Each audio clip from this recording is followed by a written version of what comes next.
Looks like Brett Kavanaugh is bending over backwards to try to figure out how to give Donald Trump a win, a W in the column, just as he did during the oral argument on Thursday, this time about birthright citizenship and whether Alien Enemies Act war power can be used by Donald Trump to deport people. He agreed with the majority that an injunction should block the use of the Alien Enemies Act to send people to foreign prisons until the Supreme Court can get the ultimate decision made in the case, maybe in 5 or 6 months. But there's something very curious about how he handled it in his concurrence. It was 7-2 against Donald Trump, with Kavanaugh joining the majority. But all 7 were in favor of blocking Donald Trump from continuing to deport people and then claim he can't get him back to deny federal courts in the Supreme Court jurisdiction. But Kavanaugh has something else up his sleeve, and it's consistent with something he did at the United States Supreme Court oral argument on Thursday about birthright citizenship. And I'm going to put the two together for you right here. It's not a magic trick. There's nothing up my sleeve.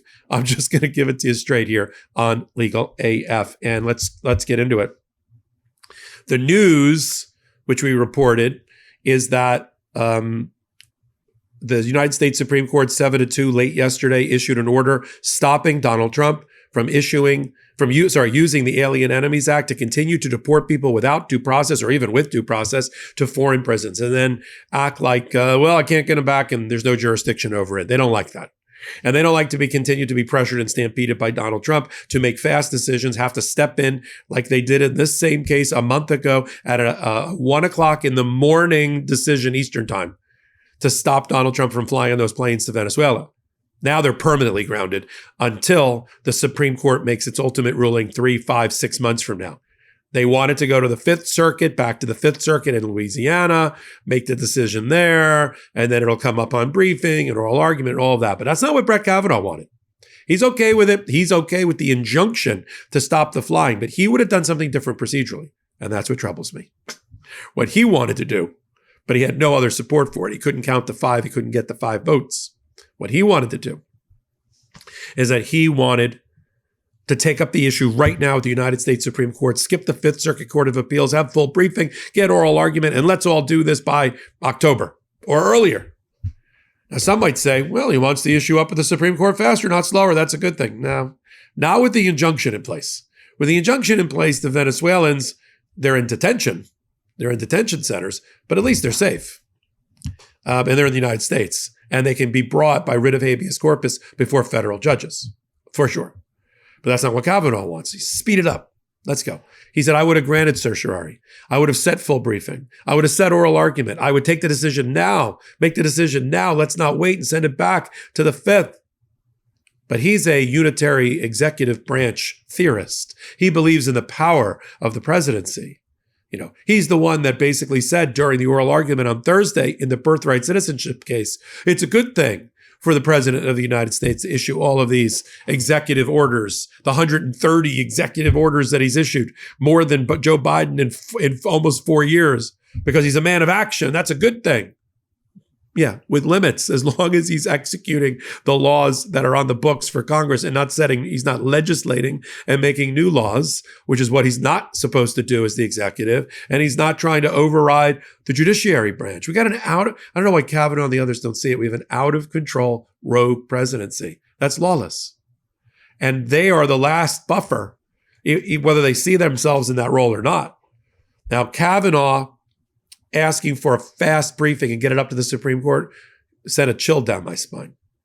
Because he, Gorsuch, Kavanaugh, Alito, and Thomas, 4 right there, are going to approve the use of the Alien Enemies Act by Donald Trump, finding it's a proper exercise of war power because he declared Tren de Aragua to be a foreign terrorist organization working in collaboration with the Venezuelan government, even though we know none of that is true. And therefore, he had the right to then conjure up and create his own war as a justification for his actions. He's the chicken and the egg in this case for Donald Trump. And so there's 4 votes for that. And that's why Kavanaugh wants to put this on a fast track. Let's get here. We'll give him the power and we'll resolve it once and for all. The question is Amy Coney Barrett and Roberts.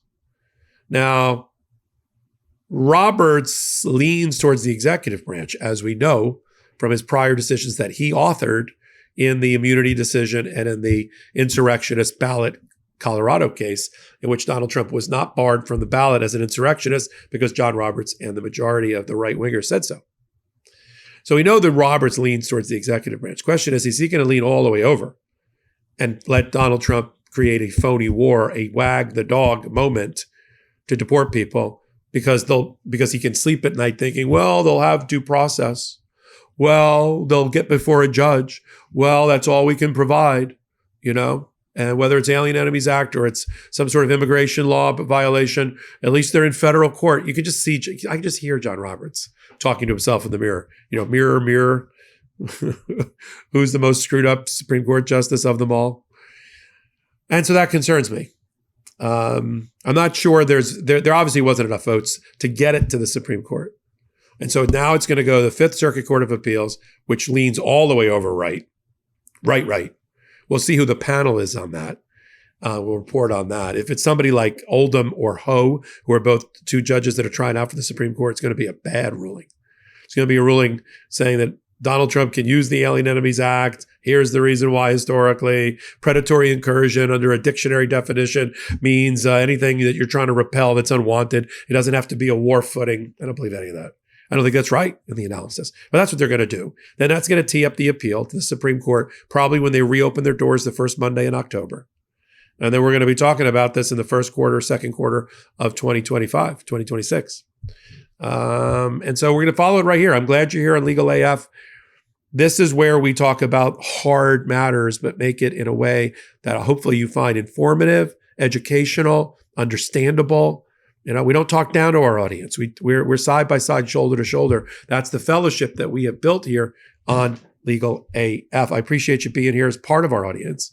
If you haven't already, I'm imploring you to hit the subscribe button. We're on a subscription drive to try to get to 700,000 before the end of the month. It matters. The bigger we are, the more we're voted. We ended up putting two aspects of Legal AF into the top 100 on the first YouTube podcast ranking ever this week. Legal AF, the podcast, number 64. My work here on Legal AF, the YouTube channel, hit the top 100 as number 90.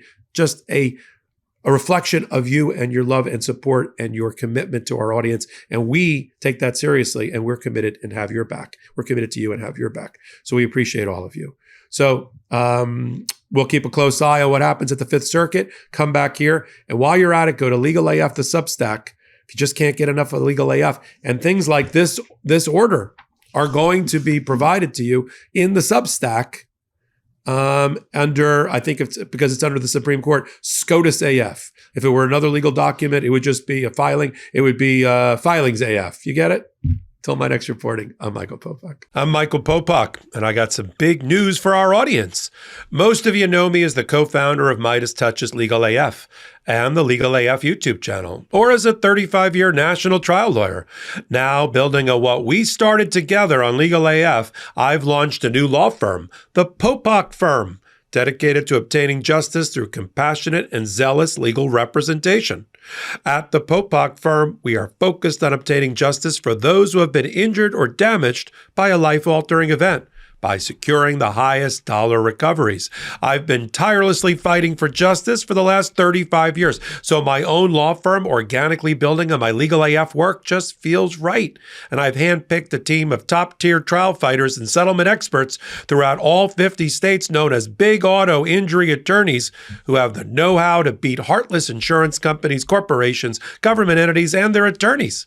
Big Auto's attorneys working with my firm are rock stars in their respective states and collectively responsible for billions of dollars in recoveries. So if you or a loved one have been on the wrong side of a catastrophic auto, motor vehicle, rideshare, or truck accident, suffered a personal injury, or been the victim of medical malpractice, employment harassment or discrimination, or suffered a violation of your civil and constitutional rights, then contact the Popok Firm today at 1-877-POPOK-AF or by visiting my website at www.thepopokfirm.com and fill out a free case evaluation form. And if we determine that you have a case and you sign with us, we don't get paid unless you do. The Popok Firm, fighting for your justice every step of the way.